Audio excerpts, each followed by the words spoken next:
du sujet à présent. Donc, au début de cette visioconférence aujourd'hui, je vais juste vous faire un petit rappel, on va dire, de notre programmation de l'automne, hein, de cet automne 2020. Et après, on parlera davantage des programmes de plein cap à la carte, puisque la dernière fois, on a parlé de nos croisières. Là, c'est le programme de bac fait partie de notre programmation plein cap à la carte, qui sont des escapades donc, avec nos conférenciers. Donc, un rappel sur notre programmation de l'automne, puisque régulièrement, c'est vrai que vous m'appelez et c'est vrai que ça nous fait plaisir d'être toujours en contact avec vous pour savoir qu'est-ce qui est maintenu, qu'est-ce qui ne l'est pas pour l'automne. Donc, au jour d'aujourd'hui, bien sûr, puisque bon, on avance, je dirais, à petits pas en fonction de l'actualité. Donc, vous avez certainement entendu, les croisières fluviales ont repris en Allemagne il y a 3 semaines à peu près. Elles ont repris en France hier. Donc, au jour d'aujourd'hui, notre croisière fluviale Les Villes de la Hanse, donc du 5 au 12 septembre, au départ de Brême et fin à Hambourg, est bien sûr maintenue à bord du Sans Souci. Le bateau est quasiment complet, je crois qu'il reste 2 ou 3 cabines. Et donc, Cédric et le commandant Homais sont ravis déjà à l'idée de retrouver un bon nombre d'entre vous pour cette croisière fluviale sur le Sans Souci, donc qui est un petit bateau de 70 passagers. Ensuite, donc, on a mis en place un programme, un petit circuit, une échappée culturelle avec Oksana, donc que vous appréciez tous. Oksana nous a concocté la ronde des châteaux du Berry du 18 au 21 septembre. C'est 3 jours donc à la découverte de cette région qu'Oksana affectionne particulièrement, où elle a passé le confinement puisqu'elle a un prieuré dans cette très belle région. Donc, elle nous a concocté ce programme dans un hôtel de charme, des petits restaurants dont Oksana a le secret bien sûr. Et après, nous continuons avec la croisière fluviale, la parfum de Noël outre-Rhin. Donc, c'est une croisière vers les marchés de Noël en Allemagne, au départ de Cologne. Donc, on part à Cologne en train, on embarque à Cologne sur l'élégante Lady du 5 au 9 décembre. C'est juste 4 jours pour découvrir un petit peu la féerie de Noël. Et ensuite, donc, sont maintenues aussi au jour d'aujourd'hui nos croisières maritimes à bord du Berlin, donc au départ de Nice, le Tour de Corse au mois d'octobre, les îles grecques également, donc au départ de Nice avec le passage du canal de Corinthe. Ensuite, donc, l'Espagne et les Baléares. Donc, ça, c'est pour l'automne. Concernant donc les programmes de plein cap à la carte, qui fait partie de notre programmation plein cap croisière, mais je dirais que c'est une autre facette de plein cap croisière, c'est surtout pour permettre à la plupart d'entre vous de satisfaire une demande assez avide de voyage, d'escapades culturelles avec vos fidèles conférenciers que vous appréciez tout particulièrement, Cédric et Oksana. Donc, depuis quelques années, c'est vrai que nous avions mis ça en place. Alors, selon les années, c'est plus ou moins actif, on va dire, en programmation plein cap à la carte. Je dirais que le contexte actuel nous permet aussi de réactiver un petit peu cela avec des destinations pas trop lointaines en attendant donc la programmation des croisières maritimes 2021. Donc, juste pour rappel, pour ceux qui n'avaient peut-être pas eu cet historique, depuis ces 10 dernières années, je dirais, avec plein cap à la carte, on a eu les rendez-vous britanniques accompagnés par Cédric avec des programmes vers Oxford, Cambridge, la découverte de sa région. On a fait également avec Cédric précédemment la Cornouaille, le Pays de Galles, Londres et des expositions. On a eu fait aussi un beau programme vers les îles anglo-normandes il y a quelques années. Donc, vous voyez qu'on ne fait pas que des croisières, hein, on fait aussi d'autres choses, mais le but étant toujours d'avoir un voyage culturel avec vos conférenciers et surtout en petits groupes, puisque pour ces programmes, on est entre 15 et 25 personnes. Par le passé aussi, parmi les échappées plus lointaines, on a eu une programmation vers l'Asie avec nos croisières vers le Mékong, Cambodge, Vietnam à plusieurs reprises, le Laos.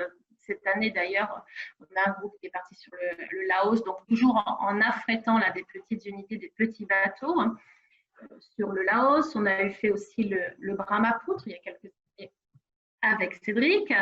Donc, dans la continuité de ces voyages de plein cap à la carte, en 2021, voilà la programmation que l'on va vous proposer de plein cap à la carte, a commencé par Bâle et l'exposition Rembrandt dont Cédric va vous parler dans quelques instants.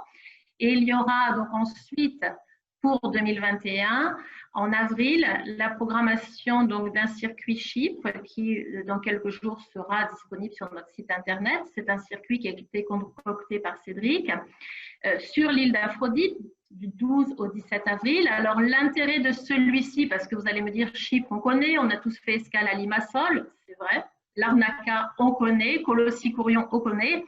Mais là, c'est vrai, ça fait quelques années qu'on voulait le mettre en place. Et bon, là, l'occasion nous est donnée. C'est de visiter vraiment Chypre, la partie grecque que l'on connaît, mais aussi le nord de Chypre, que l'on connaît peu ou pas du tout, avec des sites superbes, classés aussi par le patrimoine mondial de l'UNESCO. Donc, je dirais en 6 jours, c'est un très beau tour de Chypre, et Chypre insolite, méconnu, un tour complet sur le plan de ces sites, de l'architecture. On a essayé aussi de rendre pas trop difficile ce petit circuit, puisque avec 2 hôtels seulement, donc vous restez 2 ou 3 nuits dans chacun des hôtels, on rayonne vraiment en étoiles tout autour dans les régions respectives. Également, donc, au printemps 2021, on reprogramme les îles anglo-normandes, on a déjà fait 2 fois pour des précédentes, donc on va le refaire avec Cédric. Donc, c'est au départ de Saint-Malo, la découverte de Jersey, Guernesey et Sercq. Donc, la visite aussi, bien entendu, de musées, la maison de Victor Hugo, entre autres. Toujours dans les programmes de plein cap à la carte, donc à l'automne 2021, donc au programme avec nos conférenciers, un circuit sur des capitales culturelles, la ville de Zagreb, donc en Croatie, Ljubljana pour la Slovénie, en passant par le lac de Bled. Également en projet, dont on l'avait pour 2020, mais ça s'est trouvé décalé vu le contexte, la découverte des Émirats arabes unis, donc Abu Dhabi, avec le Louvre, que l'on a déjà fait, mais là, en plus, avec l'exposition universelle de Dubaï. Donc, un programme accompagné par Cédric. Voici quelques photos donc, de ce projet et de cette exposition. Voilà donc le menu de plein cap à la carte de ces voyages accompagnés par nos conférenciers. Et sans plus tarder, eh bien, je vais laisser la parole à Cédric, qui va pouvoir donc rentrer dans le vif du sujet et nous mettre en haleine sur ce superbe programme donc de Bâle et de l'exposition Rembrandt. Donc, je vais passer la main à Cédric et nous allons pouvoir continuer. Donc, juste quelques secondes, le temps de faire la manipulation. Est-ce que c'est bon de ton côté, Cédric? Oui, il faut que tu sortes, je pense. Il faut que tu départages. Oui. Il faut que je puisse partager moi. Merci Magali. Et je vais partager petit écran. Quelle technique alors? Et ça devrait rapidement commencer. Voilà. On t'écoute, Cédric. Alors, merci Magali. Merci. Bonjour à tous, mesdames, messieurs, chers passagers plein cab. Bonjour, je suis évidemment très content de vous retrouver en ce milieu de l'été. J'espère d'ailleurs sous le soleil chez vous. Moi, ici, il pleut, mais enfin, vous me direz, c'est normal. On a eu l'été au mois de mai. Donc, pour commencer, Magali, il faudra peut-être que tu coupes ton micro. Je vais effectivement, j'espère vous retrouver prochainement cet automne au gré de nos croisières fluviales, maritimes. Et là, je vais vous parler de ce qu'on a appelé d'ailleurs l'échappée culturelle. C'est une petite expression. Pour ce week-end, donc du vendredi 13 au dimanche 15 novembre, donc c'est tout proche, on va vous proposer eh bien d'aller chez notre voisin suisse, pas bien loin, d'aller voir tout au nord de la Suisse la belle ville de Bâle. Alors, on va se donner rendez-vous comme ça là à Paris pour prendre le train. Il faut compter 3 heures pour rejoindre dans la matinée eh bien, le nord de la Suisse, je disais, rejoindre donc la ville de Bâle. Alors, cette ville de Bâle, vous avez une photo générale là à l'écran. C'est une grande ville hein, pour la Suisse, c'est la troisième du pays, plus de 180, à peu près 190 000 habitants. Et on l'appelle la capitale culturelle hein, du pays. Alors, ça se tient à la configuration, à la structure confédérale de la Suisse. Vous savez qu'il y a 26 cantons et chaque grande ville a finalement un aspect, on va dire, de la souveraineté nationale. Berne, c'est la capitale politique, 1,5 million d'habitants quand même, ce pays. Zurich, c'est la capitale économique, avec, là, vous savez, un pays riche et une monnaie forte, hein, c'est le dernier pays européen à avoir le franc, hein, le franc suisse. Et puis Genève, c'est elle la capitale diplomatique avec les institutions internationales au bord du lac Léman. Une tradition ancienne puisque en fait on remonte au 19e siècle pour là l'installation par exemple en 1863 dans cette ville de Genève du Comité international de la Croix-Rouge. Et puis surtout après, tout de suite après la Première Guerre mondiale, il y a l'installation de la Société des Nations qui va promouvoir, en tout cas essayer de promouvoir eh bien, la paix dans le monde après les ravages de la Première Guerre mondiale. La situation va être un peu plus cocasse après la Seconde Guerre mondiale parce que jusqu'en 2002, à partir de 1946 et puis surtout de 1966, eh bien, la Suisse obtient le siège, ce qu'on appelle le siège européen des Nations Unies, mais elle n'est pas membre des Nations Unies au nom hein, de sa sacro-sainte neutralité. Une votation, parce que la Suisse a cette particularité d'être à la fois une démocratie directe et une démocratie représentative. Donc, grâce à un référendum, eh bien, les Suisses ont accepté d'entrer et de devenir le 190e membre de l'ONU. Donc ça, c'est pour parler de Genève. Je reviens sur les rives du Rhin et donc tout au nord de la Suisse, Bâle, qui est établi sur un des coudes de ce grand fleuve européen. Quand on rejoint Bâle, eh bien, on a quitté l'Union européenne, parce que la Suisse a aussi une particularité, c'est que tout en étant au centre du continent européen, vous le savez, elle n'est pas membre de l'Union européenne. Mais on est vraiment tout à côté. Alors, je vais vous faire encore une petite carte où on voit effectivement que Bâle est frontalier avec la France, avec l'Allemagne. L'histoire même de la ville va refléter cette proximité où on peut dire même la mouvance des frontières. Bâle a rejoint même la Confédération helvétique au tout début du XVIe siècle. Alors au nord, on a effectivement la forêt noire allemande. Un peu plus à l'ouest, on va trouver les coteaux alsaciens. Et il y a toujours eu des liens, et ils sont encore présents, ces liens très forts avec les autres riverains du Rhin, puisque encore de nos jours, Bâle, c'est le dernier port fluvial qui est accessible aux péniches. Ils peuvent remonter comme cela le Rhin en amont effectivement jusqu'à Bâle. Au-delà, après, il y a effectivement un obstacle naturel, ce sont les chutes du Rhin. La Suisse, je le disais, j'ai déjà dit, est un pays riche, hein, puisque c'est même le pays qui a le PIB par habitant l'un des plus élevés en Europe, avec 73 000 euros par habitant. Bon, c'est vrai que peut-être à cause ou grâce à cela, voilà, une majorité de Suisses régulièrement dit non à l'idée de rejoindre l'Union européenne, mais ça reste le premier partenaire de la Suisse, malgré le franc fort, je le disais. Elle parvient à exporter. Alors, qu'est-ce qu'elle exporte, cette Suisse? Elle exporte surtout beaucoup de produits pharmaceutiques, encore un petit peu une production horlogère, c'est un peu sur le déclin, et puis un secteur bancaire qui est très important, bien sûr, en Suisse. Mais attention, hein, là, pour ceux qui ont l'intention de faire le voyage depuis 2018, le secret bancaire ne s'applique plus aux Européens. Donc, ce n'est pas une des raisons. C'est pas la raison pour laquelle on va aller à Bâle. C'est une richesse, bien sûr. Cette richesse qui va nous intéresser, c'est la richesse culturelle. C'est celle de ces musées. À savoir aussi que eh bien, chaque année, on organise à Bâle, voilà, Art Basel. On a fêté d'ailleurs les 50 ans de cette foire internationale de l'art qui reçoit quelques 300 galéristes. Ils exposent les œuvres de 4000 artistes.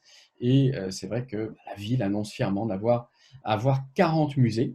Alors, on a un programme riche pour ces quelques jours que nous allons passer à Bâle. La tentation était très grande, mais on a été raisonnable et on a prévu que 4 musées, tous très différents les uns des autres. Alors on va commencer notre approche en toute fin de matinée, au début de l'après-midi, bien par le centre historique de la ville de Bâle. On ira comme cela voir, alors c'est à la fois le centre historique et puis l'aspect un peu contemporain déjà, puisque en s'approchant comme cela d'une place assez centrale, on ira, c'est la place du théâtre, de l'ancien théâtre, on va trouver une fontaine.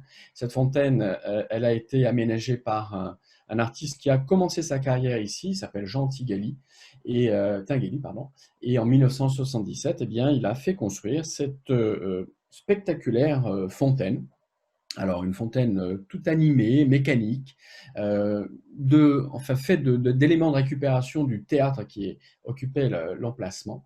Et on a récupéré des objets de la scène du théâtre pour en faire, il en a fait donc des automates. Vous le connaissez peut-être parce que c'était l'époux de Niki de Saint-Phal, avec laquelle il a aussi beaucoup travaillé. Alors la fontaine, donc c'est un grand bassin d'eau avec 10 sculptures ou des automates animés par des petits moteurs, mais aussi par la force de l'eau. Et l'ensemble bien est inscrit au patrimoine de ce qu'on appelle les biens d'importance nationale, biens d'importance culturelle nationale en Suisse. Des automates qui ont un message. Alors le message, c'est celui de l'absurdité des choses de la vie, l'acharnement à répéter sans cesse des choses qu'on peut considérer comme vaines. Vous verrez, il y a un tuyau fou qui asperge un peu tout le bassin, il y a une locomotive qui avance en faisant du surplace, il y a une passoire géante qui soulève des litres d'eau tout en la libérant immédiatement, et un masque de carnaval qui pleure de rire. Donc c'est évidemment un clin d'œil, ce sont des sculptures assez amusantes qu'on verra. Donc c'est la première chose qu'on verra comme cela à Bâle. On continuera notre visite dans le centre-ville en allant voir l'hôtel de ville, qui est un des points de repère de la ville, bien sûr, avec une architecture qu'on rattache à un gothique assez tardif. Une pierre, on appelle ça la pierre grès rose des Vosges, et puis on le caractérisait également par cette tour. Alors la tour est un ajout un peu plus tardif par rapport au cœur principal du bâtiment, puisque c'est une tour qui date du XVIe siècle, c'est ce que raconte la légende locale, a été faite, voulue par la guilde des artisans de Bâle, qui, de cette façon, eh bien, ont voulu montrer à la classe dirigeante qui dirigeait la ville à l'époque, eh bien, que les artisans unis pouvaient aussi marquer leur temps. Sur l'aile gauche, vous avez eh bien, un bâtiment qui est un peu plus récent, qui appartient, lui, ce qu'on appelle le néo-gothique du XIXe siècle. En se promenant dans cette ville, ah non, c'était pas ça que je voulais montrer en premier, mais c'est pas grave. En se promenant dans cette ville, eh bien, vous allez voir, on va se promener dans l'histoire, bien sûr. On va rejoindre comme cela l'église des Cordeliers, cette église qui était celle des moines franciscains qui se sont installés au début du XIIIe siècle à Bâle. Ils se sont installés là et un terrain leur a été donné par l'évêque. Ils ont pu construire comme cela un couvent près des remparts de la ville. Au début du XIVe siècle, une seconde église est construite. La première du XIIIe siècle n'était pas assez grande. Et puis la Réforme, bien sûr, arrive ici au début du XVIe siècle. Alors, la Réforme qui va mettre fin à l'existence même du couvent. Vous avez d'ailleurs quelques mots sur la Réforme, c'est pour ça que je vous ai fait apparaître un petit peu trop tôt ce personnage, cette peinture, puisqu'on a, lorsqu'on parle de la Réforme en Suisse, l'idée que, bien sûr, il y a ce personnage important qui est Jean Calvin. Il n'est pas le premier à réformer, il n'est pas le premier à œuvrer en Suisse. Le premier protestant influent, déterminé, c'est ce personnage que vous avez à l'image, qui s'appelle Ulrich Zwingli, qui, lui, eh bien, est éduqué à Bâle, c'est pour ça un petit peu j'en parle, mais qui, à la différence de Martin Luther en Allemagne, considère que la réforme elle ne doit pas seulement se limiter au domaine théologique et qu'elle doit concerner cette réforme toute la société.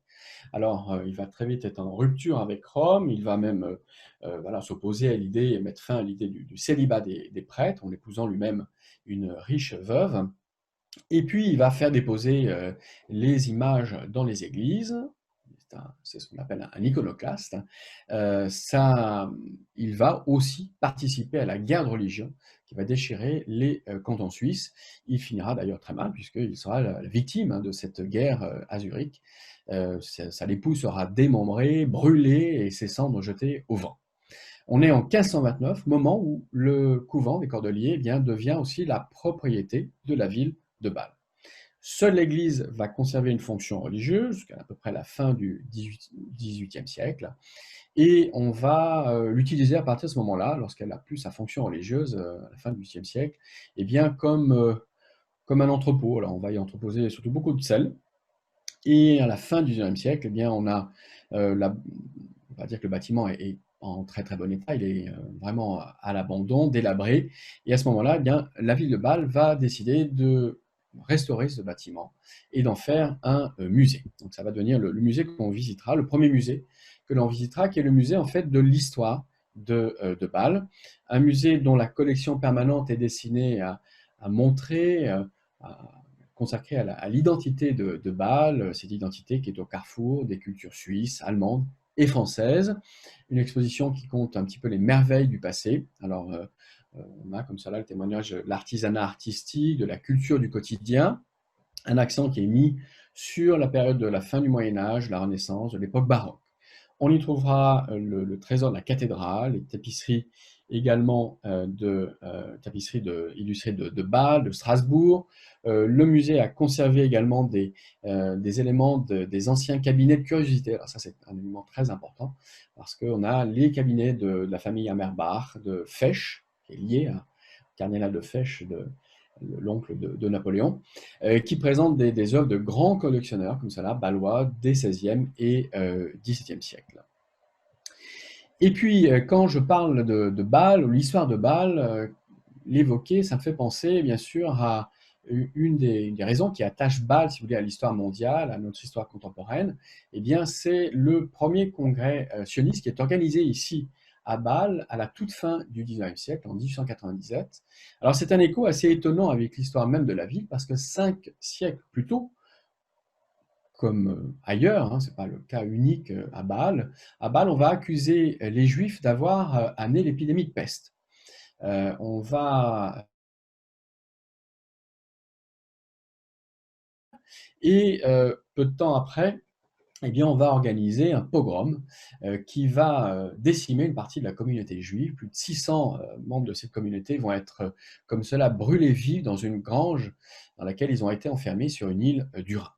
Les survivants vont être bannis, chassés, et eh bien, il sera interdit pendant 4 siècles d'avoir des juifs à Bâle. Alors, à la fin du XIXe siècle, on a Theodor Herzl, ce journaliste austro-hongrois, qui va lui organiser à Bâle donc, ce premier congrès sioniste. Il y en aura 8 autres organisés dans cette ville. Theodor Herzl opposait initialement à l'idée de regrouper les Juifs sur une même terre, de leur donner une patrie, a changé d'avis. Sans doute parce qu'il a assisté au premier procès d'Alfred Dreyfus, et qu'il a assisté à l'injustice faite au capitaine Dreyfus, qu'il a assisté au déchaînement de l'antisémitisme en France, un pays qui avait, avec l'émancipation, avait donné depuis plus d'un siècle, eh bien, avait fait des Juifs des citoyens français comme les autres. Donc il est choqué, bien sûr, de cet antisémitisme qui se déchaîne. Et il va organiser donc ce congrès, 200 participants qui viennent de 17 pays et qui se retrouvent à Bâle à la fin du mois d'août 1897. Ils vont le nommer, Theodor Herzl, président de l'Organisation sioniste mondiale. Ils vont décider l'établissement, c'est le programme de Bâle, on appelle ça comme ça, l'établissement du peuple juif en Palestine. Ils vont déjà adopter la Tikva comme hymne de ce qui sera un jour l'État d'Israël. Alors ici, l'image, j'ai oublié d'appuyer sur l'image. Voilà, ici donc le premier congrès sioniste de Bâle. Alors, sans m'épancher sur l'histoire de la ville de Bâle, je vais évoquer aussi une des raisons. Je vais passer à la suite. Voilà, la suite, ça sera effectivement notre programme. Je vais un peu trop vite, pardon. Voilà. Voilà. Alors, c'est effectivement au programme de notre deuxième journée à Bâle, nous allons rejoindre dans la matinée le musée des Beaux-Arts. Qui est l'un des 40 musées de la ville. Ce musée des Beaux-Arts, on l'appelle aussi le Kunstmuseum, qui détient l'une des plus anciennes collections au monde, une collection d'art au monde. Et à l'origine, cette collection est privée, puisque c'était celle d'un riche notable du XVIe siècle, il s'appelait Basilus Amerbach, et il a lui-même hérité, si vous voulez, du cabinet de curiosité de son père, Bonifacius Amerbach, et il l'a enrichi. Alors, on dit qu'il l'a enrichi d'une mythique corne de licorne, mais surtout, il l'a enrichi de 15 tableaux de Hans Holbein le Jeune. Vous avez d'ailleurs un de ces tableaux à l'image, qui représente justement Basilus, hein, donc Bonifacius qui est le père. Il est jeune là, à l'image, mais c'est l'un des 15 tableaux qui vous allez pouvoir voir dans la collection permanente. Je vais vous montrer d'ailleurs tout de suite. Voilà, tout de suite à l'image, quelques tableaux de cette collection permanente du Kunstmuseum, où on voit des tableaux, donc bien sûr, 3 peintures d'Hans Holbein, qui appartiennent donc à cette collection permanente et qui appartenaient à ce cabinet de curiosité de la famille Amerbach.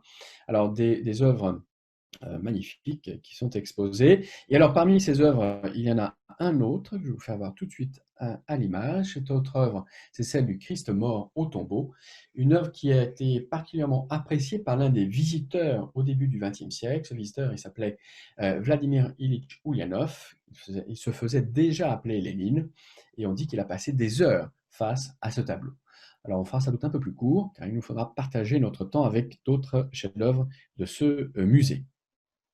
Et en particulier, on pourra voir parmi les maîtres anciens, dans la collection permanente, bien sûr, des peintures de Konrad Witz. Vous avez à l'image, à la gauche, Joachim et Anne à la porte dorée, et à droite, une peinture du même peintre, hein, bien sûr, Konrad Witz, qui représente Saint-Christophe, deux œuvres de la première moitié du XVe siècle. Et puis, la collection du musée, alors, elle est ouverte jusqu'au XXe siècle, puisqu'on a des peintures de Pablo Picasso. Alors, juste une anecdote assez amusante. Les acquisitions de ce musée des beaux-arts de la ville de Bâle, elles se font, ces acquisitions, avec l'accord de la population. Et parfois, on demande même l'avis pour choisir telle ou telle œuvre dans on va dire une collection qui serait proposée pour agrandir la collection du musée. Alors, le musée a acquis comme cela, en 1967, l'Arlequin assis, que l'on doit à Pablo Picasso. Et Pablo Picasso, qui a eu connaissance de cette démarche, de cette sélection, de l'engagement de la population, il a été très touché. Et en guise de remerciement, il a offert au musée, à la population de la ville de Bâle, eh bien, deux autres peintures. Vous voyez l'esquisse des Demoiselles d'Avignon, et puis cette peinture qu'on appelle Hommes, femmes et enfants, qui datent, toutes les deux datent du début du XXe siècle, donc qui font maintenant partie de la collection permanente du musée des Beaux-Arts.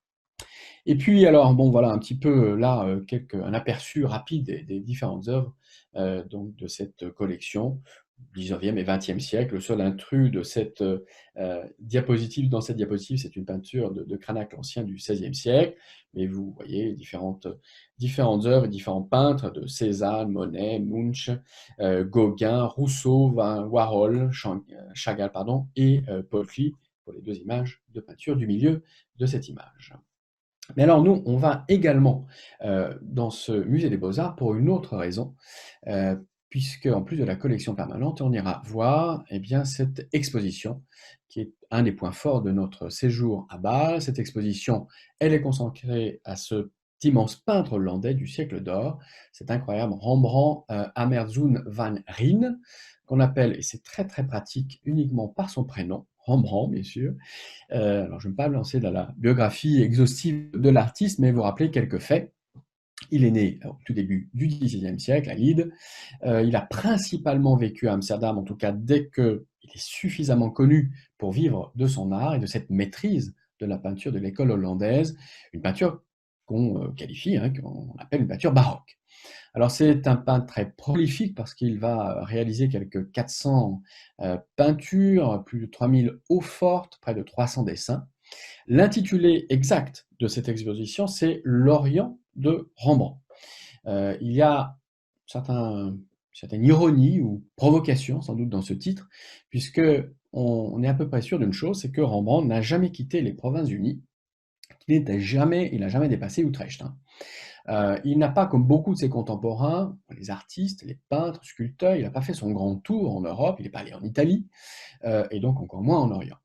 Mais Rembrandt a la chance de vivre au siècle de l'apogée des Pays-Bas, moment où il peut apprécier, découvrir les marchandises orientales sans bouger de chez lui. Amsterdam étant une sorte de plaque tournante du commerce mondial. Si son Orient n'est pas le résultat d'un voyage ou de voyages, il est le fruit de son imagination, de sa fantaisie. Un Orient nourri par la frénésie de Rembrandt pour la collection. C'est un grand collectionneur, Rembrandt. Alors, il achète des œuvres d'art, mais pas seulement, il achète des objets du quotidien. C'est un curieux, c'est un insatiable. Le catalogue alors, de l'exposition n'a pas été encore publié, mais donc je ne peux pas évoquer en détail les œuvres qui vont être présentes, mais en tout cas, celle que vous avez à l'image, elle sera là, puisque c'est l'image utilisée, la peinture utilisée pour l'exposition, la fiche de l'exposition. C'est une peinture, une toile qui vient du Rijksmuseum, bien sûr, d'Amsterdam.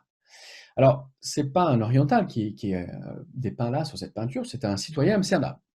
Ce qui est étonnant, ce qui est surprenant, c'est que Rembrandt a voulu, bien sûr, c'est rendre étrange cette peinture en vêtant le personnage, non pas d'un vêtement, on va dire, de l'époque d'Amsterdam, de l'époque des Provinces-Unies du XVIe siècle, mais au contraire, un vêtement oriental, qu'on identifie tout à fait comme étant oriental, avec une coiffe en soie, avec des bijoux très nombreux, un vêtement qui est lui-même rehaussé d'or. Comme Caravage, eh bien Rembrandt, c'est un maître de ce qu'on appelle le clair-obscur. Donc on a cette lumière qui détache le personnage, son visage, qui se détache du fond, un fond de couleur qui est nu, qui est sans objet, sans indication de lieu. Et notre surprise, hein, c'est qu'on a finalement très peu d'informations pour attacher cette image à cet homme, à une histoire. On n'a pas d'informations pour cela, donc on reste sur notre faim, hein, sur une certaine surprise. Alors, toujours en jouant la prudence, je vous montre une autre image, une autre peinture de Rembrandt, qui fait partie, elle, de la collection permanente du musée, donc je suis sûr qu'on la verra. Cette œuvre de jeunesse de Rembrandt, il a 21 ans lorsqu'il peint cette scène de l'Ancien Testament. Alors, il faut savoir qu'avec les scènes bibliques, les scènes mythologiques gréco-romaines et les autres portraits, c'est l'essentiel, hein, de l'œuvre picturale de Rembrandt.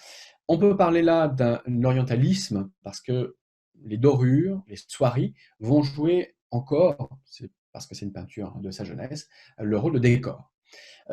Pour vous la décrire rapidement, on a le berger David, jeune berger David, qui remet la tête coupée de son adversaire au roi Saoul, après sa victoire, bien sûr, contre le gigantesque Goliath. Au centre de la composition, vous avez justement le roi Saoul, alors qui est facilement identifiable parce qu'il a cette immense cape jaune. Devant lui, David s'est agenouillé et il a dans les bras la tête du géant. Un homme à barbe blanche s'incline devant le garçon, c'est probablement eh bien, le prophète Samuel. Alors cette peinture, eh bien, cette scène a été choisie par Rembrandt. Cette scène rarement traitée dans l'art visuel parce qu'on lui préfère en général un David triomphant, accueilli par des femmes applaudissant et jouant de la musique.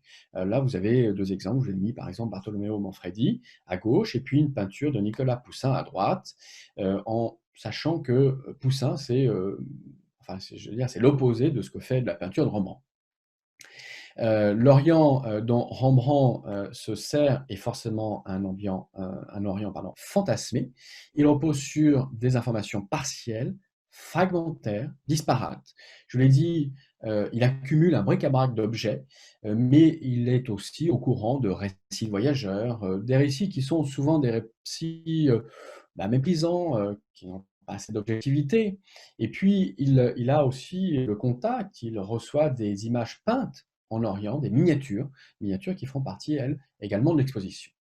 Autre thème important dans la peinture de Rembrandt, c'est l'obsession de la cruauté, très présente. Cette cruauté, c'est celle, par exemple, des hommes envers leurs congénères, des meurtres, hein, des assassinats qu'il va représenter, et puis également de la nature envers les hommes, cette cruauté de la nature. Rembrandt adore raconter la décrépitude, celle du corps, celle des visages, et il n'a pas meilleur modèle que lui-même, hein. Il va effectivement beaucoup se représenter. En 50 ans de carrière, Rembrandt a peint une centaine d'autoportraits. Alors, il a varié les accoutrements, les costumes, affichant son goût pour la mascarade, pour les masques. L'Orient est là, bien sûr, est présent, récurrent. Il est devant un miroir, hein, lorsqu'il fait ses autoportraits, il pose, il fait des grimaces. À droite, il semble même s'étonner de lui-même, il se regarde dans le miroir. À gauche, bien plus tard, Rembrandt porte une robe jaune avec une large ceinture rouge. Il a là aussi bien un col qui est bordé de fil d'or. Et dans les deux autres portraits, il y a une cape. Alors la seule différence, c'est que dans l'un des portraits, celui de gauche, eh bien, le turban a été remplacé par une coiffe. Et c'est vrai qu'il est sans doute inspiré dans ses costumes par les costumes aperçus dans les rues d'Amsterdam aussi. C'est une ville très cosmopolite, Amsterdam. Un tiers de sa population à l'époque, au XVIIe siècle, est d'origine étrangère, et immigrée. Il y a aussi les étudiants étrangers. C'est une culture très intense, très diverse. Et cet autoportrait eh bien, rappelle, en tout cas celui de gauche, rappelle la peinture qu'il fera également du roi, peinture biblique, du roi Osias, le roi frappé par la lèpre.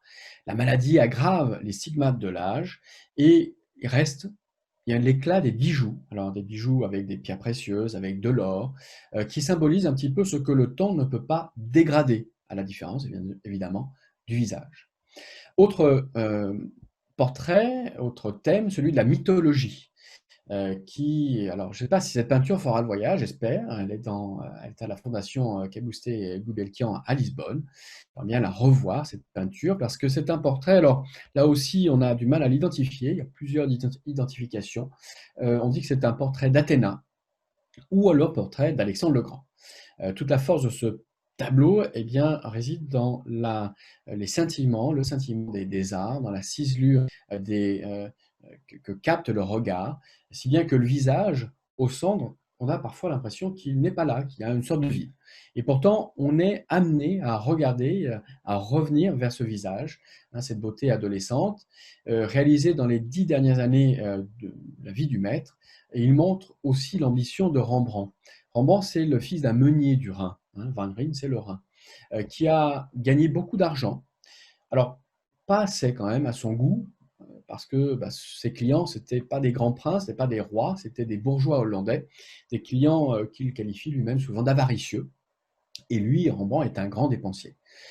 Cette volonté, eh bien, il y a cette volonté aussi de juxtaposer un visage familier, alors qu'il soit beau ou laid, dans un décorum oriental. Et l'idée, c'est de provoquer, de créer ce qu'il appelle une déflagration, je vais arriver à le dire, une déflagration mentale, c'est-à-dire une réaction qui interroge sur l'inconnu. Et Rembrandt, c'est aussi le peintre, ce qu'on appelle le peintre de l'énigme. Alors on va continuer, on va quitter le musée après s'être rassasié de cette exposition de Rembrandt, on va quitter le musée des Beaux-Arts et on va, pendant cette deuxième journée, eh bien, humer l'air du côté de la cathédrale de Bâle, hein, une cathédrale protestante. On la reconnaît de loin grâce à ces tours presque jumelles, pas tout à fait pareil. Un édifice qui a été reconstruit après un séisme qui a touché Bâle en 1356, qui a ravagé comme cela cette cathédrale. Une cathédrale qui, comme l'hôtel de ville, a été faite en grès rose. Alors, on pourra observer eh bien, les éléments qui ont survécu et en particulier, ce qui a fait la célébrité de cette cathédrale, c'est ce qu'on appelle le portail de Saint-Gall, qui a survécu donc, au désastre et qui est l'illustration du roman en Suisse, de style roman. C'est l'un des très beaux vestiges de cette période. On aura également, on verra bien sûr cette cathédrale qui a été reconstruite à peu près en un siècle et demi. Et juste avant l'arrivée, elle a été terminée avant l'arrivée de la Réforme, ce qui veut dire qu'elle a été à nouveau touchée par la Réforme. Donc on lui a enlevé ces images, ces statues, qui sont revenues plus tard, enfin au XIXe siècle, pardon, revenues donc au siècle plus tard, je disais, avec la façade, on a remis les sculptures au XIXe siècle, Saint-Georges, terrassant le dragon, mais également Saint-Martin qui coupe son manteau, et la Vierge Marie qui était dressée devant le fronton principal, cette cathédrale est d'abord dédiée à la Vierge Marie, elle est toujours présente. Dans cette cathédrale, on a également la tombe d'Érasme qu'on ira voir. Pour le troisième jour, dernier jour à Bâle, eh bien, on profitera de la matinée pour aller rejoindre la fondation Beyeler, une fondation qui a été ouverte, rendue publique à partir de 1997, installée dans un grand parc à l'anglaise à l'extérieur de Bâle. Elle porte le nom d'un couple de galéristes qui s'appelle Idli et Ernst Beyeler et qui, pendant une cinquantaine d'années, eh bien, ont amassé une collection, créé une collection de quelques 400 toiles et sculptures. C'est un temple de l'art moderne, de l'art contemporain, à la renommée tout à fait internationale, un des musées les plus visités de Suisse. Alors, le bâtiment est assez moderne, on doit un architecte célèbre lui aussi parce qu'il a participé à la création en partie du centre Georges Pompidou, c'est le génois Renzo Piano. Et là, il a essayé d'harmoniser le monument avec son environnement assez bucolique. On a des grandes salles assez vastes qui bénéficient de la lumière naturelle.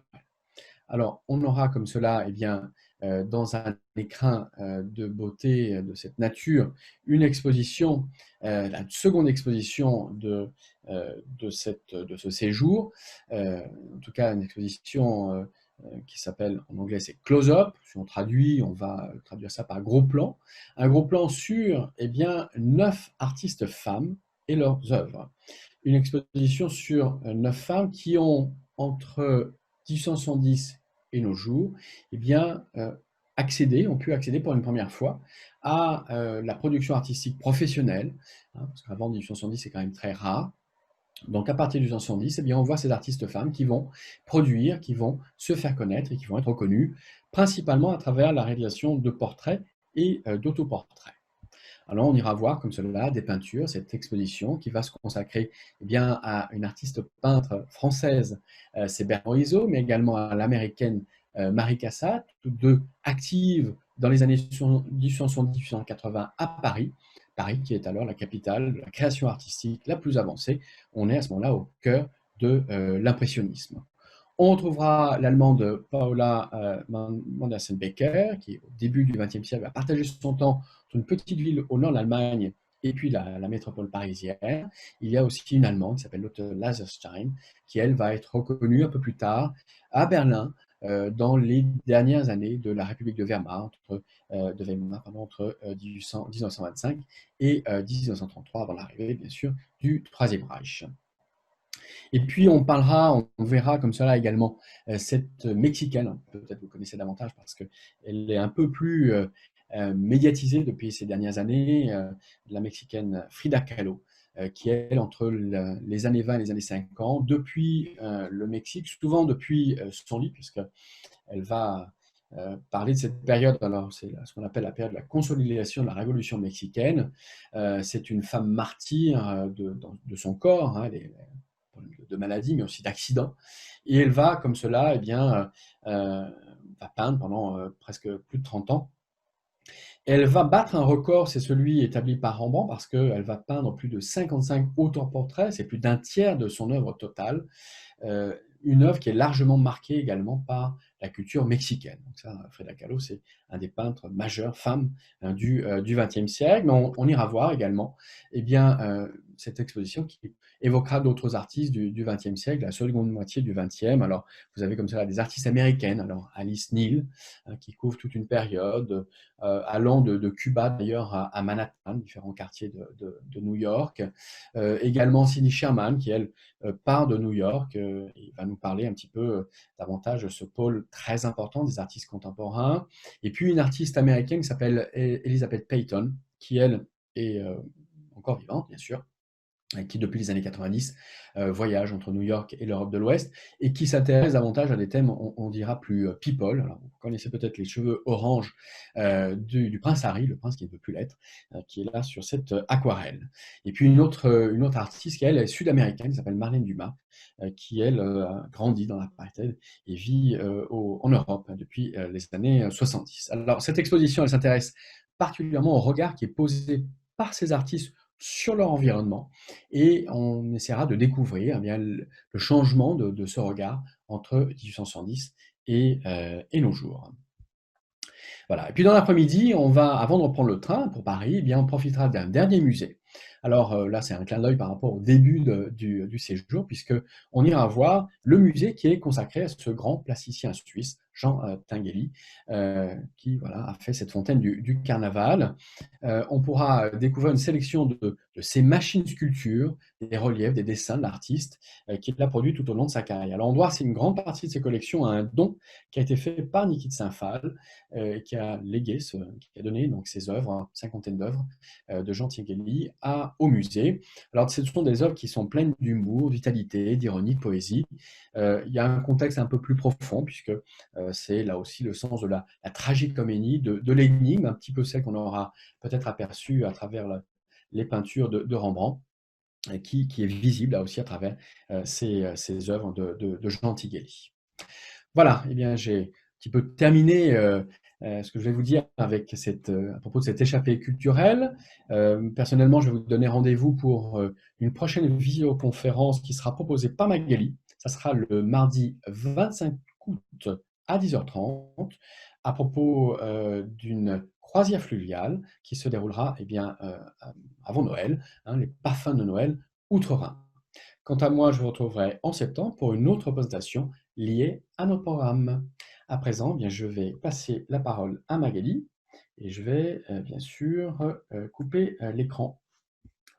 partage d'écran. Merci Cédric pour cette Et voilà. conférence et cet avant-goût en tout cas du programme consacré à Bâle. On va réactiver, je dirais, les micros de chacun d'entre vous pour pouvoir ensuite partager quelques moments. Donc, merci à vous tous d'avoir été à ce rendez-vous, partager ce moment culturel avec Cédric et moi-même. Et comme Cédric vous le disait, notre prochain rendez-vous est le 25 août pour les marchés de Noël. Un grand merci à vous toutes et à tous. Et si vous avez des questions, n'hésitez pas.